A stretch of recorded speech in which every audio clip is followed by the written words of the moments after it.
Hey you guys, good to see you on Grassroots Gardening. As always, have you ever had a plant that just turns brown? Especially a variegated plant like this one.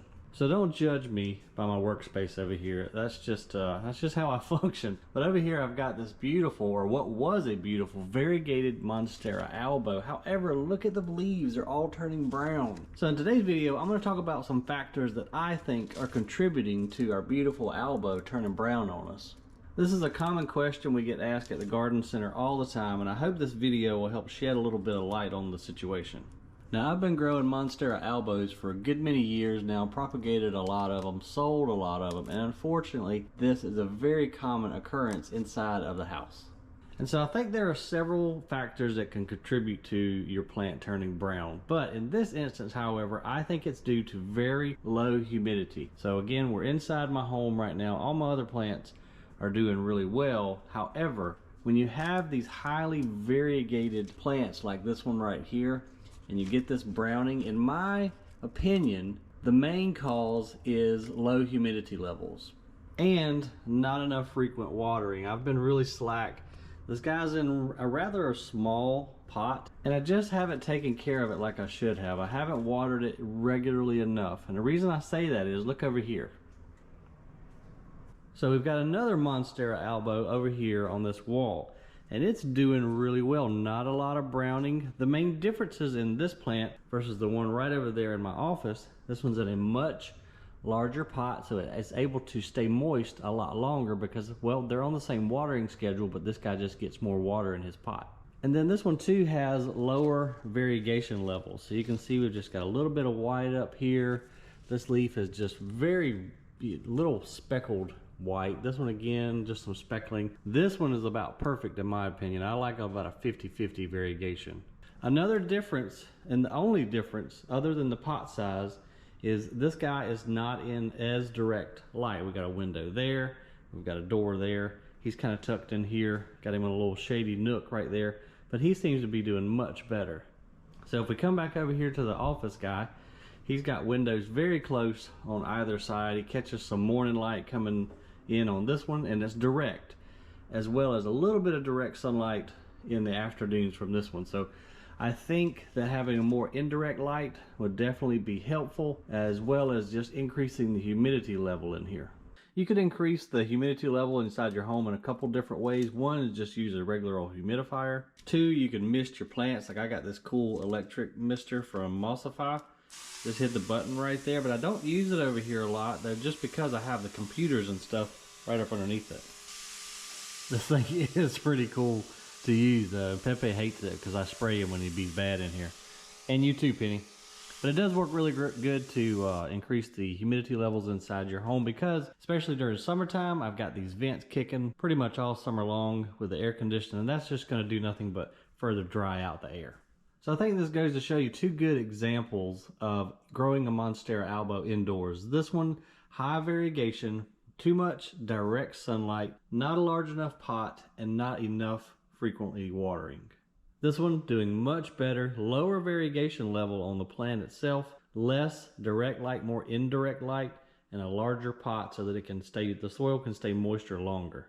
Another thing that's not hurting, I've got my cat water bowl over here that just kind of runs all the time, so that's allowing humidity to come out in just this one little general area, so that's not hurting anything either. Now let's walk out into the greenhouse and let me show you another one. Now look at this beauty we have in here, guys.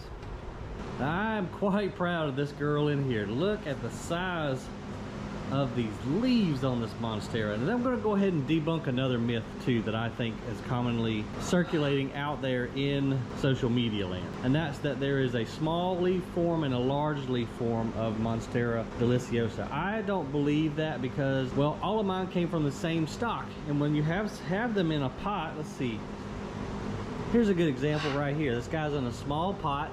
These all came from the same exact mother plant. This guy's in a small pot, and even though he is climbing up, his leaves are staying small. But this guy's planted in a ginormous pot. Yes, I hear you. Do you need some attention today? I'll be quiet while I'm filming. Okay, so this guy's in an enormous pot. It stays nice and moist in there. It's able to climb up this tree in the center of the greenhouse, and look at the size of this leaf when it's able to climb and has plenty of room for the roots to grow. It's just thriving out here. Also, the humidity levels are crazy out here. I don't know what the percentage is, but it's high all the time. It's nice and warm out here, and this plant is just happy as it can be. We have very, very little browning on this plant out here in these conditions. However, there is a tiny bit. You can see right there. That could be due to, look how much variegation is on that leaf. That's probably what, 80% variegated. So when it's more variegated, just has all that white on the leaves, that's typically when you get a little bit of browning. You can kind of see some starting right there. But however, the one over here on the tree, it's getting equal amount of light and it's still doing fine. Unfortunately, even with absolutely perfect conditions, I think browning of variegated leaves, it just happens. But check this out, you guys. This is the one, I think I showed it in a YouTube short not too long ago. Look, it's actually even flowering. So monsteras are aroids, and so this is typically what an aroid flower looks like. Now this one is edible, and I'm really excited to try it because people say it's like the most delicious fruit ever. However, we have to wait until it fully ripens because it's full of like a crystal oxalate, I think is the right term, and it kind of cuts your mouth up, your throat, your stomach. So we have to make sure we're super careful, and these little scales will begin to fall off when it becomes ripe, and we can eat it from the top down. So it's going to start ripening up here and go all the way down. We'll wait for these little scales to kind of fall off, and then we can try it.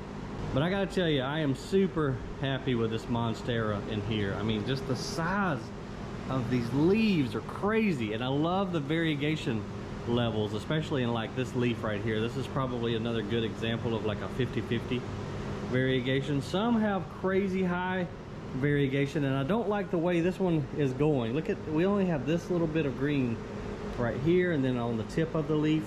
So if it goes all white, then we have to cut it back because obviously the green is the only part of the leaf that contains chlorophyll and the only part of the leaf that can support the plant and make food. So even though this white is beautiful, it really can't help do anything for the plant. We've got nice variegation in the stems down here. So this has got some really good genetics.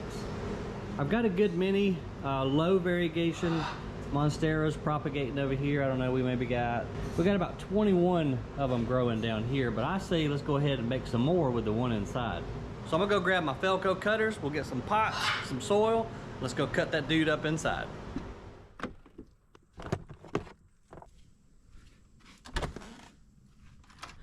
I've had these pruners for about 25 years now, you guys, and they have been the best pruners that I've spent money on. We're gonna go ahead and disinfect these Felcos, and thank goodness my sink is clean. Living the bachelor life, it's very rarely that my sink is not full of dishes, but we're just gonna use some hot water and some soap, disinfect these because I had these pruners out in the yard yesterday pruning up some other stuff. And just in case we get any disease on them, we don't want to pass that on to our monstera. And these are Felco number 2s. And again, you know, if you're gonna buy a pair of pruners, go ahead and spend the money and get a good pair. I mean, like I said, I've only replaced the blade on this maybe 2 to 3 times. You can see they are definitely showing some wear, but 25 years out of a pair of cutters is almost unheard of. Felco makes some great stuff. I'll put a link in the description below. I would prefer to use alcohol, but I couldn't find mine. So some antibacterial soap and warm water will do pretty good, but that's all we got. So as long as you're trying to not spread germs or spread bacteria or fungus, at least you're doing something. Okay, now something very important. We don't want to cut this monstera all the way down at the base of the soil because we want to make sure that we leave an axillary bud. An axillary bud is usually right around this leaf petiole. And I'll try to show you guys a better example once we get out into the greenhouse. But if we were to cut it all the way down at soil level, didn't have another axillary bud, we would kill the plant. The axillary bud is the point where the plant is going to regrow and climb back up this pole. And so we've got about 1, 2, 3 nodes beyond this point right here where my thumb is at. So we should have about 3 axillary buds or growth points. So I know I'm safe if I come in right about here and cut it. And I've got this guy tied to the pole right here, so we'll go ahead and cut through that. And let's see, we've got another tie right here, so we'll go ahead and clip him there, and then he should be free. This is great, guys. Well, it's not great that it turned brown, but this is great in the fact that it's going to give us a lot of cuttings, and we should be able to make a good many new elbows out of this one big cutting. Let's see, we've got one aerial root going all the way down to the floor over here. So I'm going to try not to knock all the stuff off my desk, and of course Pepe is now trying to grab the aerial root as I pull it up. Alright, we got this one aerial root away from Pepe, but we've got another aerial root that has found its way back into the soil and turned into terrestrial roots, so we want to just go ahead and cut him versus trying to pull it up. And then after this cut, we should be completely free. All right, we got it. Look how long that aerial root was. And of course, Pepe's gonna follow us out.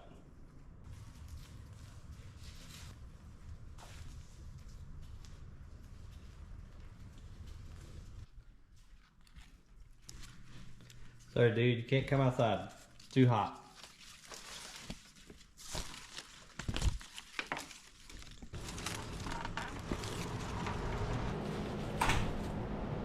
We got to water just a little bit out here. It's so hot, you guys, but this is how I water this greenhouse out here. Not only does it just stay humid just because of all the soil that's wet out here, but I have a mist system set up out here too, so it stays crazy humid.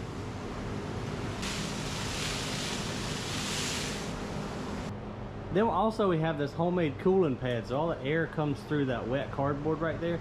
That helps cool it, keep it cool in here, but it's another reason why the humidity levels are so high.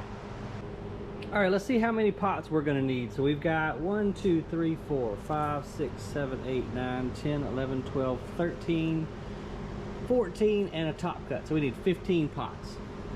And I guess I should back up too and tell you guys why I'm gonna propagate this. Not only do I wanna have some to sell, but just since every leaf has this brown on here, it's just not making me happy anymore. So what we're gonna do, make the 14 or 15 cuttings. We're gonna leave this leaf on there because it still will provide some energy to the cutting and help it grow root. Then once we get our nice new growth, hopefully with no brown on it because it's out here in the greenhouse, then we'll simply come in and just cut this old leaf off and let it start a beautiful new plant. Now let's go see what kind of pots we've got. Hopefully we got some back here. Larry! Oh man, I don't have any 1 gallon pots around here. So I'll tell you what we're gonna do. We're just gonna use these hanging basket pots. So maybe we can put 3 to 4 propagations in each one, and then we'll bring back some smaller pots from the nursery and pot them up later. Okay, here's what we're gonna do, you guys. We're gonna use a little bit of this espoma land and seed down in the bottom of the pot because it drains really well. And then our main media is gonna be our Happy Frog potting soil right here. Then if I have some, I'm going to throw a little bit of vermiculite on the top just to help keep it moist. Probably going to fill the container up about halfway with the land and seed compost. Then we'll add our Happy Frog and fill it almost all the way up, leaving probably about an inch from the top.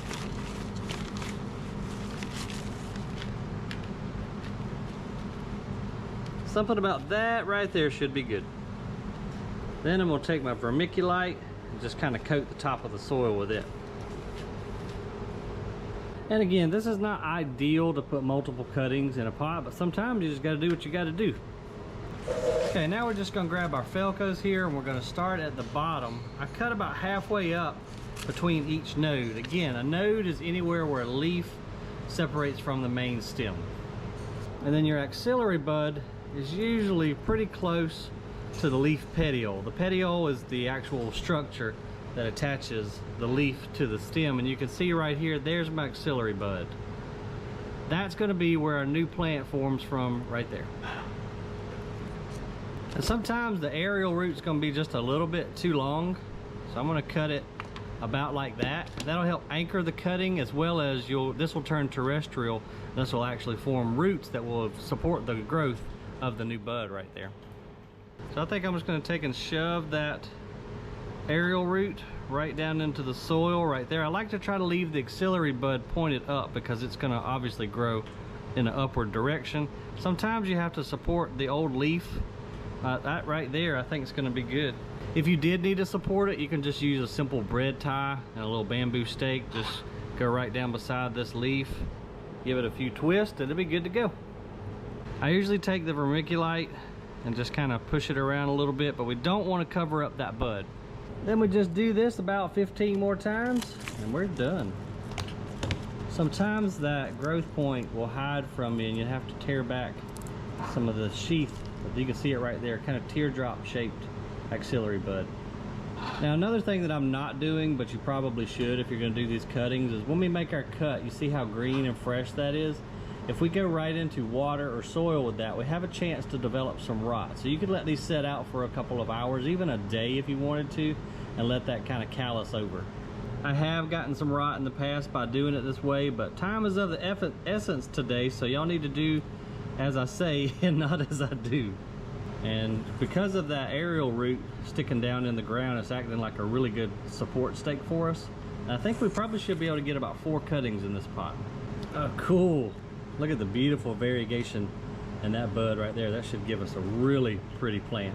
But this one has got an extremely long aerial root. So again, I'm going to come back and cut it probably to about 4 or 5 inches, something like that. And we'll just slip him down into the soil and let him help us anchor this cutting. I think we can get one more in here, y'all. There's our growth point. We'll just get rid of this old brown sheath. Try not to knock our other dude down. We'll kind of just tie the leaves together here. That'll help hold him up, because I don't have, of course, I'm not prepared today, so I don't have my pots, don't have my stakes, so we're just gonna make it work. And if the aerial roots are kind of coming out horizontally, we're just going to take and nestle them right on down into our media, and in no time they'll turn into terrestrial roots and we should have a nice healthy plant. So again, just to clarify, because I see some people getting ripped off on internet sales buying nodes of MONSTERA or nodes of anything really. If you don't have that growth point right there and somebody cuts it right here and just sells you this little chunk with only a leaf and maybe an aerial root, it's not going to live. It'll live for a little while, but without that growth point, it's worthless. So be careful when you're ordering cuttings online. Even get the seller to send you a picture of the axillary bud, just so you know you have a fighting chance and you have a growth point, because without it, again, it is worthless. Okay, so we were able to get 4 into a pot. Now what I'm going to do is bring it over here with my other MONSTERA babies. We're going to kind of put it in the back. We have it in a lot of shade. So this is an old bird cage. I don't have any birds in there right now, but it's just going to allow indirect light to come in through the greenhouse, which is also somewhat shaded. So nice indirect light. We're going to go ahead and put our hose pipe on the mist. We're going to mist these guys too. We're just going to keep it moist but not wet. So I've just got my hose pipe set on the mist setting. I'm just going to mist the foliage and lightly mist the vermiculite. The soil is already pretty moist, but that's the key in any propagation, is to keep the foliage in a high humidity situation, because as you saw, the plants don't have any roots, and so once we cut it from the mother plant, it's on a time crunch to get its own roots forming, and these leaves are going to continue to transpire. So we want to try to keep it as moist and as humid as possible, so to reduce the wilting and to increase the chances of the cutting survival. So I come out in my greenhouse normally twice a day, morning and evening. I'll mist these guys, make sure that the soil is staying moist, not wet. If you keep it too wet, you could get rot. So you just got to find that happy medium. We certainly don't want it dry, but we don't want it soggy wet either. Well guys, I hope you enjoyed this video today. Drop me a comment below and let me know your thoughts on variegated plants turning brown. This is just kind of my experience, and we get asked this question a lot. So hopefully you saw the different environments the plants were in, the different pot sizes, humidity levels, light levels, etc. And maybe this will help some of you guys out that are struggling growing variegated plants. If you haven't done so already, hit that subscribe button down there, give the video a like, and we'll continue to garden together and learn together, because the more you know, the more you grow. See you on the next video.